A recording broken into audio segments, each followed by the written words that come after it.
Mi mamá me mandó por error un audio que era para mi hermana gemela. En ese audio, escuché que, mientras yo estaba fuera de la ciudad, pensaban usar mi dinero, mi ausencia y el poder notarial que yo había firmado, para mover el trámite de una casa en Valle de Bravo y hacer que Norma quedara como compradora final. Norma, mi hermana, mi gemela. La misma persona por la que yo había abierto un ahorro educativo para sus hijos. Me llamo Silvia y tengo 30 años. Vivo en la Ciudad de México y tengo una empresa de marketing digital que levanté desde cero. No fue suerte ni dinero que me cayera del cielo. Durante años trabajé fines de semana, perdí vacaciones, acepté clientes difíciles y reinvertí casi todo lo que ganaba. Con el tiempo me fue bien, muy bien. Lo suficiente para pensar en algo que antes me parecía lejano: comprar una casa de descanso en Valle de Bravo. Yo tenía una imagen muy clara. Mis papás, ya cerca del retiro, podrían pasar allá algunos fines de semana. Norma y su esposo podrían llevar a sus hijos, uno de 5 años y otro de 3. Haríamos comidas en el jardín, carnes asadas, reuniones de cumpleaños, Navidad, puentes largos. Sería un lugar para respirar lejos de la ciudad. Un espacio amplio, tranquilo, donde la familia no tuviera que andar midiendo quién cabía y quién no. Norma y yo somos gemelas idénticas. Nos parecemos tanto que hasta mis papás nos han confundido en fotos. Mi mamá se equivocaba seguido en las conversaciones de chat y mandaba mensajes a la hija incorrecta. A veces me llegaban audios para Norma, recetas, recordatorios, quejas de mi papá. A Norma le llegaban mensajes que eran para mí. Nos daba risa. Nunca pensé que esa costumbre iba a salvarme de mi propia familia. Yo llevaba años ayudándolos. No porque me lo exigieran al principio, sino porque me nacía. A mis papás les abrí una cuenta de inversión que yo alimentaba todos los meses para apoyar su retiro. No era una fortuna, pero sí un respaldo. También empecé un ahorro educativo para los hijos de Norma. El contrato estaba a mi nombre, pero Norma tenía acceso para consultar movimientos y pedir pagos relacionados con colegiaturas o gastos escolares, porque eran sus hijos y yo confiaba en ella. Además, autoricé a mi mamá y a Norma para usar una cuenta separada de emergencias familiares. No era mi cuenta principal, era una cuenta controlada, con un saldo limitado, pensada para médicos, escuela, reparaciones urgentes o cosas que no podían esperar. Yo quería que mis papás no se quedaran sin atención por no encontrarme disponible, y quería que mis sobrinos estuvieran cubiertos si algo pasaba. Para mí era simple: ayudar era una forma de cuidar. No se me ocurrió que alguien pudiera tomar esa ayuda como permiso para meterse más adentro. Cuando decidí buscar la casa de descanso, contacté a una inmobiliaria y expliqué lo que quería. Algo amplio, con al menos 5 recámaras, jardín grande, buena ubicación y espacio para todos. Les dije que no tenía prisa, pero que si aparecía una buena oportunidad, me avisaran. Valle de Bravo no era barato, y menos una casa con esas características, así que llevaba años separando dinero para eso. No era una compra impulsiva, era un proyecto que había construido peso por peso. Poco después, el trabajo se complicó. Mi empresa estaba abriendo una sucursal en Guadalajara y yo tenía que irme varias semanas para supervisar la operación. Calculé que estaría fuera un mes, tal vez un poco más. No quería detener la búsqueda, porque una propiedad así podía aparecer y apartarse rápido. Unos días antes de viajar, me llamó el asesor inmobiliario. «Silvia, encontré algo que se parece mucho a lo que pediste», me dijo. «Casa en Valle de Bravo, 5 recámaras, jardín amplio, buena ubicación. Hay varios interesados, y el vendedor quiere cerrar pronto». Le pedí fotos, documentos preliminares y ubicación. Todo se veía bien. No perfecto, pero sí muy cerca de lo que yo había imaginado. «No puedo quedarme en la ciudad para todo el trámite», le dije. «Voy a estar en Guadalajara. ¿Puede representarte alguien?», me explicó. «Pero necesitas otorgarle un poder notarial especial para esta operación. La escritura quedaría a tu nombre, pero esa persona podría firmar ciertos documentos y dar seguimiento mientras tú estás fuera». Pensé en mi mamá. Era organizada, conocía mi idea de la casa y, hasta ese momento, yo todavía creía que podía confiar en ella. Fui con el notario, Preparé un poder especial para que mi mamá pudiera representarme en gestiones de esa compra y autoricé el uso de la cuenta donde estaba el dinero apartado para la casa. También dejé instrucciones por escrito. La compradora era yo. La escritura debía salir a mi nombre y cualquier cambio importante tenía que confirmarse conmigo. Eso fue lo que yo firmé. Me fui a Guadalajara tranquila. La nueva sucursal requería mucho trabajo: contratos, mobiliario, entrevistas, permisos, clientes nuevos, problemas de internet, proveedores que no llegaban. Estaba cansada pero contenta. En la Ciudad de México, según yo, mi familia me estaba ayudando con la compra de la casa. Una semana después de llegar a Guadalajara, me apareció una notificación de audio en el celular. Era de mi mamá, por la aplicación de mensajes que usábamos todos. Pensé que sería una actualización. Tal vez la fecha para la firma, tal vez algún documento pendiente. Me puse los audífonos y le di reproducir. «Hola, Norma», dijo la voz de mi mamá. Me quedé quieta. «Norma». «No, Silvia». El audio siguió. «Norma, ya está todo listo.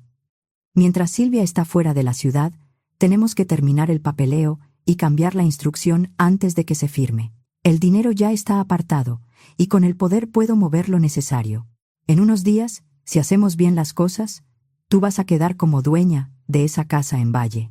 Sentí el golpe en el estómago antes de entenderlo completo. Volví a reproducir el audio. Luego otra vez, y otra. Mi mamá no estaba cuidando el trámite para mí. Estaba hablando con Norma de usar mi dinero, mi ausencia y el poder que yo le había dado para mover el trámite y dejar a mi hermana como compradora final. No sé si pensaban convencer al asesor, cambiar documentos antes de la firma, o hacerme creer después que todo había sido un malentendido. Lo único claro era la intención: yo pagaba y Norma se quedaba con la casa. Me temblaban las manos. El mensaje me había llegado por error. Mi mamá seguramente quiso mandárselo a Norma, pero como tantas veces antes, se confundió con nuestras fotos de perfil. Esa vez no me dio risa. Descargué el audio de inmediato. Lo reenvié a mi correo, lo guardé en una nube privada y mandé una copia a una conversación conmigo misma. Después, dejé la conversación como si no hubiera pasado nada. Menos de un minuto después, el mensaje desapareció. Mi mamá lo había borrado. No sabía que yo ya lo había escuchado. No sabía que yo ya tenía copias. Me quedé sentada en la cama del hotel mirando la pantalla. Mi propia mamá estaba planeando quitarme una casa. Mi propia hermana estaba metida en eso. Estaban usando la confianza que yo les di, los accesos que yo había abierto y los documentos que firmé para quedarse con algo que no era suyo. Llamé a mi abogado esa misma noche. «Necesito revocar un poder notarial», le dije. «Lo antes posible». «¿Qué pasó?» «Te lo explico cuando llegue. Pero necesito que esto se detenga ya». Me pidió que le enviara copia del poder, datos de la notaría y cualquier documento de la operación. Le mandé todo. También le envié el audio. Después, llamé al banco. Bloqueé accesos, tarjetas adicionales y autorizaciones de mi mamá relacionadas con la cuenta de la casa. Moví el saldo a una cuenta nueva donde solo yo podía entrar. Hice lo mismo con la cuenta de emergencias familiares. Suspendí accesos de mi mamá y de Norma. Cambié contraseñas, cancelé permisos y dejé todo bajo revisión. Compré un vuelo para la mañana siguiente. No le avisé a nadie que regresaba. Ni a mis papás, ni a Norma, ni a nadie de la familia. La sucursal en Guadalajara podía esperar un par de días. Mi equipo se encargaría. Lo que tenía enfrente era más grave. Al día siguiente volé de regreso a la Ciudad de México. Del aeropuerto me fui directo al despacho de mi abogado. Llegué con la maleta todavía en la mano. «Necesito cortar todos los vínculos financieros que dependan de mí y que ellos puedan tocar», le dije. Él no hizo preguntas de más. Puso el audio otra vez, tomó notas y empezó a revisar documentos.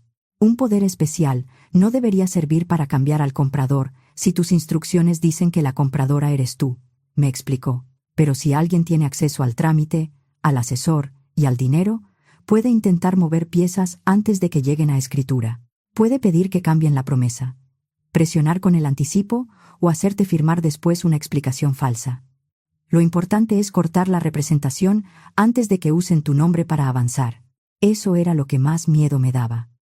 No solo que quisieran quitarme la casa, sino que supieran exactamente dónde meterse en el espacio gris entre mi confianza y los trámites que yo no estaba viendo. Él no lo adornó. Si esto se queda así, mañana pueden decir que tú autorizaste un cambio por teléfono o que todo venía de antes. Hay que dejar rastro escrito hoy. Empezó a revisar documentos. Primero formalizamos la revocación del poder ante notario. No bastaba con decir que ya no quería que mi mamá me representara. Había que dejar constancia. Notificar por escrito al asesor inmobiliario, a la notaría donde se preparaba la compraventa y al banco.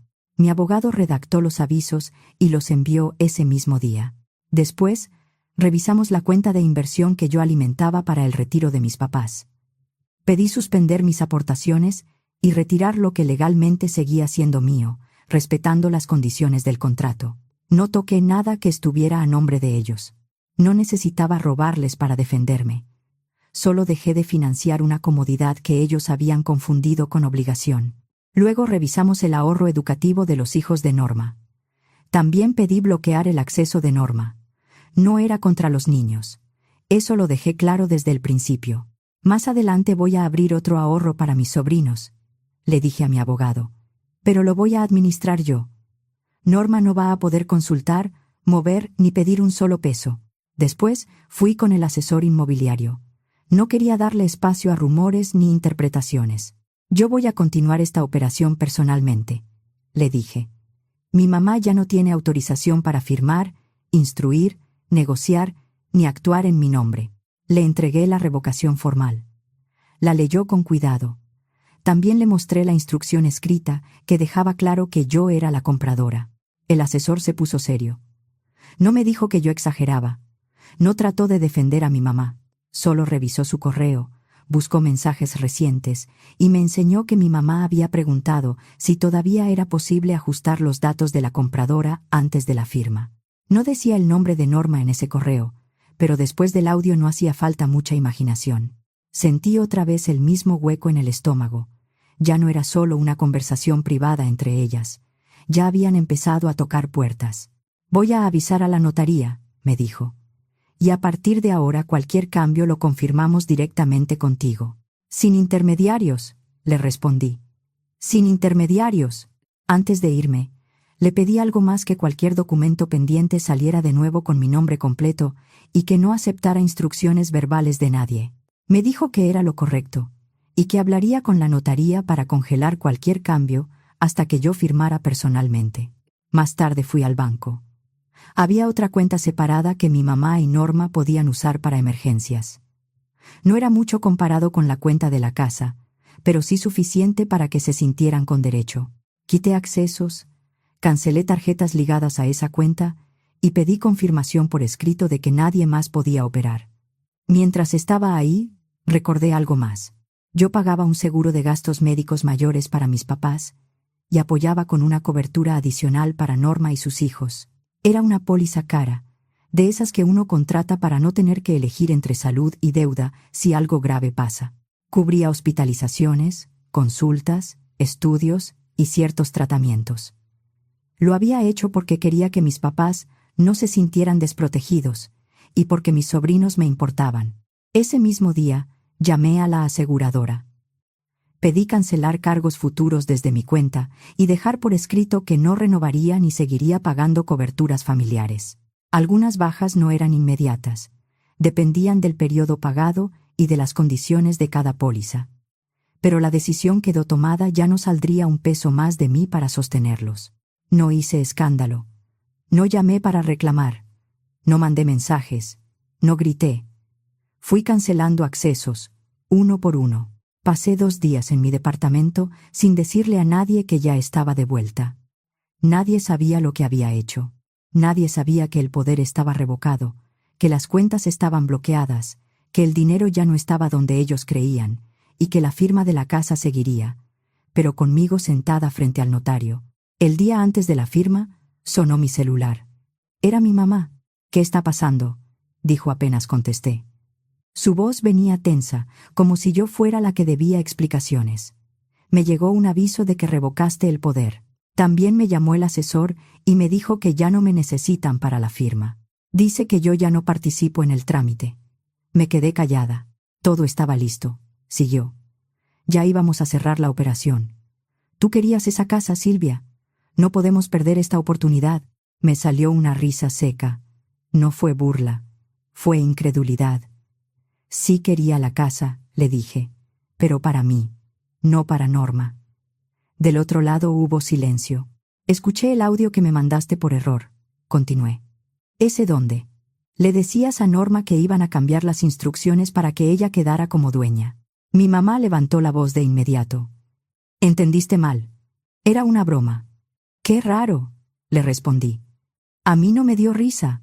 Colgué.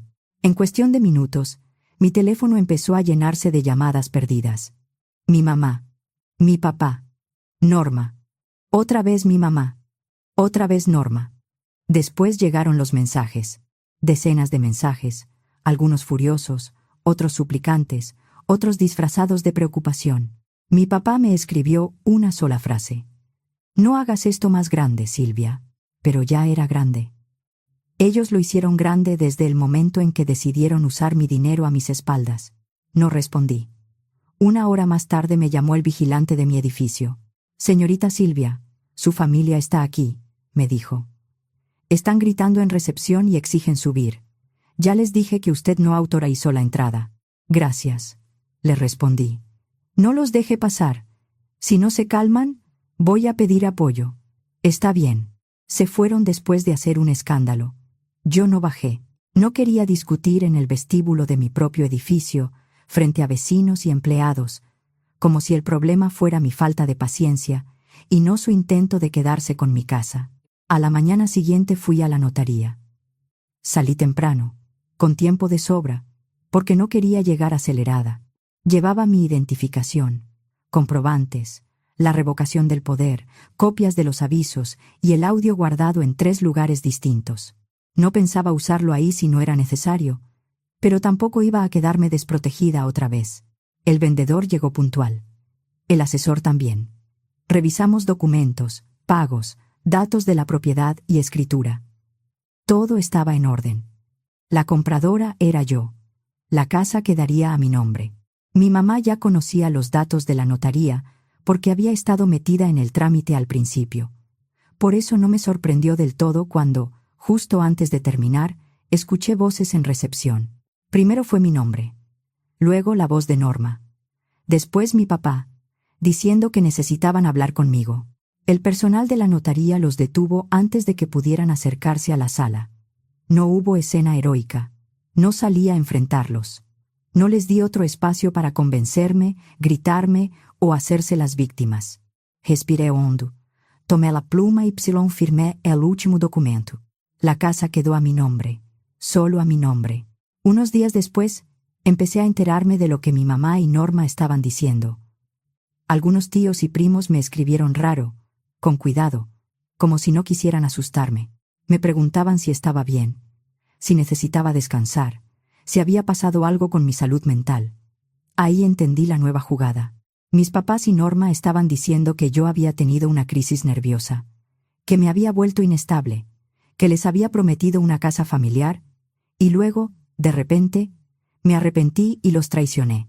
Según ellos, yo era la egoísta, yo era la cruel, yo había destruido a la familia.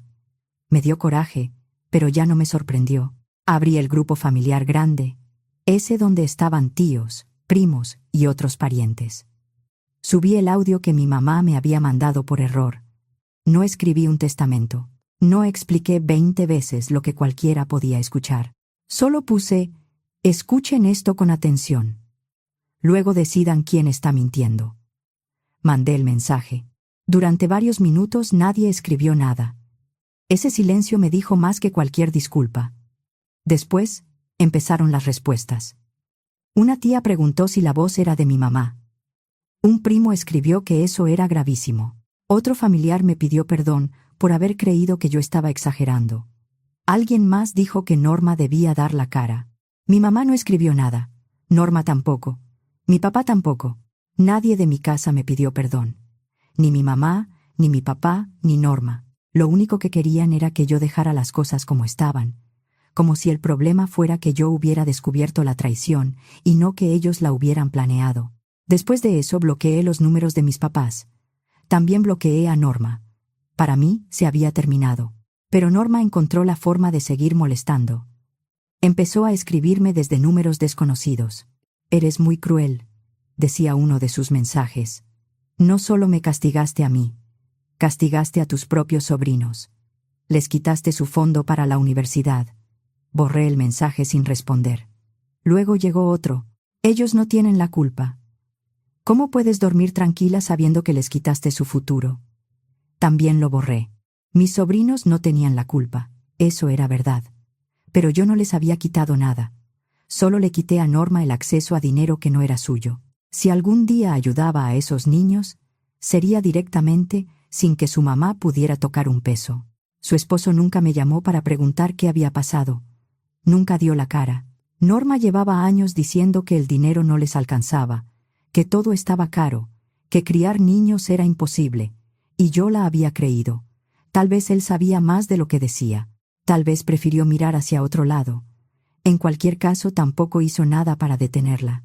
Pasaron algunos meses. Todo se fue calmando. La sucursal de Guadalajara empezó a funcionar mejor de lo que esperaba. Mi equipo respondió bien. Entraron clientes nuevos. Yo trabajaba mucho, pero por primera vez en semanas sentía que mi vida volvía a ser mía. Ya no revisaba el celular con miedo a otra llamada. Ya no sentía la obligación de contestar cada mensaje familiar como si fuera una emergencia. Entonces, llegó un correo largo de mi mamá. Decía que estaban pasando problemas, que mi papá había tenido una operación en un hospital privado y que al intentar usar el seguro, les dijeron que la cobertura familiar ya no estaba activa porque yo había dejado de pagarla meses atrás. Ahora tenían una cuenta enorme que resolver. Mi mamá escribió que yo no podía abandonar a mis propios padres en un momento así, que una hija no dejaba solos a sus papás, que aunque estuviera enojada, seguían siendo mi familia. Le contesté casi de inmediato. «Tienen ahorros. Lo que no tienen ahora es acceso a mi cuenta». No escribí más. Durante años, esa respuesta me habría parecido cruel. Antes habría preguntado cuánto era, habría pedido el estado de cuenta, habría calculado qué podía mover sin afectar mi empresa. Esa vez no lo hice. No porque me diera gusto que mi papá estuviera enfermo. Me dolía. Era mi papá. Pero también era el mismo hombre que, cuando descubrió lo del audio, solo me pidió que no hiciera las cosas más grandes. No volví a saber de esa cuenta. De alguna manera la resolvieron. Vendieron algo, pidieron prestado, o usaron el dinero que siempre decían no tener. No pregunté. Por primera vez entendí que no todo problema de mi familia tenía que convertirse en una factura para mí. Mientras tanto, la casa de Valle de Bravo se convirtió en mi refugio. Algunos viernes salía de la oficina antes de las 3, cuando podía, para ganarle al tráfico de la salida de la Ciudad de México. A veces el trayecto era tranquilo, a veces, entre lluvia, casetas y coches atorados, tardaba casi 4 horas. Pero cuando llegaba y abría la puerta, sentía que el cuerpo me bajaba la guardia. Pasaba el fin de semana allá y regresaba el domingo por la noche o muy temprano el lunes. A veces invitaba amigos, a veces iba sola. Me gustaba levantarme temprano, abrir las ventanas y escuchar el silencio. Me gustaba preparar café sin prisa. Me gustaba caminar por el jardín y saber que ese lugar era mío, no porque alguien me lo hubiera regalado, sino porque yo lo había trabajado. Era casi todo lo que había imaginado. Solo que no con la familia que yo había imaginado. Cuando se acercó diciembre, invité a algunos parientes a la casa. No a todos, solo a quienes escucharon el audio, entendieron lo que había pasado, y no intentaron empujarme a perdonar para que la cena familiar no se sintiera incómoda. Cocinamos, comimos en el jardín, y pasamos una tarde tranquila. No fue una fiesta enorme.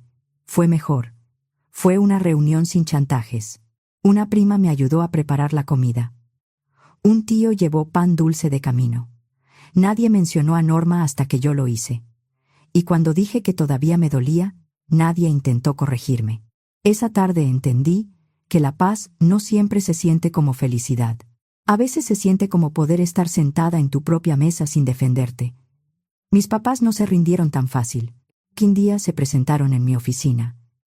Yo estaba en una junta cuando recepción me avisó que estaban abajo, insistiendo en verme. Mi mamá decía que era urgente. Mi papá repetía que solo querían hablar. Pedí que seguridad los acompañara a la salida y dejé una instrucción clara: no podían entrar sin autorización mía. Semanas después intentaron otra vez. Seguridad ya sabía qué hacer. También fueron a mi edificio un par de veces. El vigilante no me llamó la segunda vez. Les dijo que no tenían autorización para entrar y les pidió que se retiraran. Yo le agradecí después. No necesitaba detalles. Con saber que no habían subido era suficiente. Norma siguió intentando por otros caminos. Un día recibí una carta. Venía en un sobre blanco, sin remitente. Supuestamente la habían escrito sus hijos. Decía que extrañaban a su tía Silvia, que querían verme y que no entendían por qué ya no iba a visitarlos. Me quedé un rato con la carta en la mano. Sus hijos tenían 5 y 3 años. No escribieron eso. Norma lo escribió por ellos. Me dolió. Claro que me dolió. Yo sí quería a esos niños. Los había cargado de bebés. Les había comprado regalos. Había pensado en su futuro antes de comprarme muchas cosas para mí. Pero no iba a permitir que Norma los usara como cuerda para jalarme de regreso. Guardé la carta. No por nostalgia, sino para recordar hasta dónde era capaz de llegar. Aún así, tomé una decisión. Cuando mis sobrinos fueran mayores, si ellos querían buscarme, yo estaría ahí. Si querían estudiar y necesitaban apoyo, los ayudaría. Abriría un ahorro nuevo para ellos, administrado solo por mí, en silencio. No se lo diría a Norma. No se lo diría a mis papás. Nadie de ellos tendría acceso. Si mis sobrinos algún día querían una relación conmigo por decisión propia, no por manipulación de su madre, yo estaría dispuesta a escucharlos, pero no antes. No a través de Norma, no bajo chantajes. Mi empresa siguió creciendo. La sucursal de Guadalajara superó mis expectativas. El dinero entraba de manera constante, pero yo ya lo miraba distinto. Antes, cada vez que me iba bien, pensaba en qué podía resolverle a alguien de mi familia. Una mensualidad, una consulta, un arreglo del coche, un regalo más caro, un adelanto para la escuela. Después del audio, aprendí a hacer una pausa antes de abrir la cartera. No me volví tacaña, me volví cuidadosa. La casa de Valle se volvió parte de mi rutina. Algunos fines de semana invitaba amigos y hacíamos comidas sencillas en el jardín. Otros fines de semana iba sola, leía, descansaba y pensaba. Ese lugar me recordaba 2 cosas: lo que estuve a punto de perder y lo que alcancé a proteger. Los familiares que me apoyaron después del audio se volvieron más cercanos. Celebramos cumpleaños, Navidad y algunos puentes allá. Nunca me presionaron para perdonar. Nunca me dijeron esa frase tan cómoda de «pero es tu mamá». Entendieron que una cosa es la familia y otra muy distinta es dejar que alguien use tu cariño como llave para entrar a tus cuentas. Con el tiempo mis papás dejaron de aparecer tan seguido. Norma siguió mandando mensajes desde números nuevos durante un tiempo. Yo los bloqueaba apenas llegaban. No le contesté insultos. No le expliqué lo mismo otra vez. No le di nuevas frases para torcerlas frente a los demás. No sé si aceptaron lo que pasó o si simplemente entendieron que conmigo ya no podían. Pensé mucho en mis sobrinos durante esos meses. Ellos no eligieron tener una mamá que intentó quedarse con lo que no era suyo. No eligieron quedar en medio de una pelea de adultos. Por eso nunca los culpé. Pero también entendí que quererlos no me obligaba a entregarle a Norma otra forma de controlarme. Al principio sentí rabia. Mucha. También sentí tristeza. Me dolía recordar todas las veces que ayudé a mis papás sin preguntar demasiado. Las veces que pagué cosas que no me correspondían.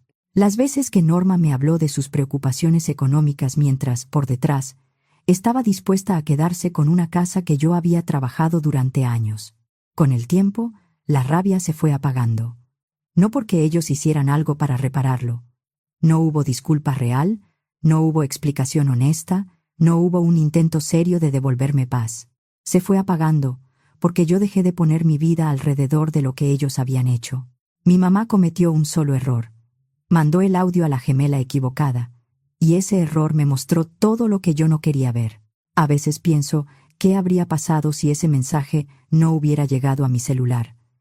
Tal vez Norma tendría hoy mi casa, tal vez mi mamá seguiría administrando mi dinero, tal vez yo seguiría creyendo que estaba cuidando a una familia que me quería, cuando en realidad estaban esperando el momento perfecto para aprovecharse de mí. Lo que más me costó aceptar no fue la casa. Tampoco fue el dinero ni el trámite ante el notario. Fue entender que mi mamá y Norma no se confundieron en un momento de presión. Ya lo habían pensado, ya habían hablado de eso. Ya contaban con que yo estuviera lejos, ocupada y confiada. Yo les había abierto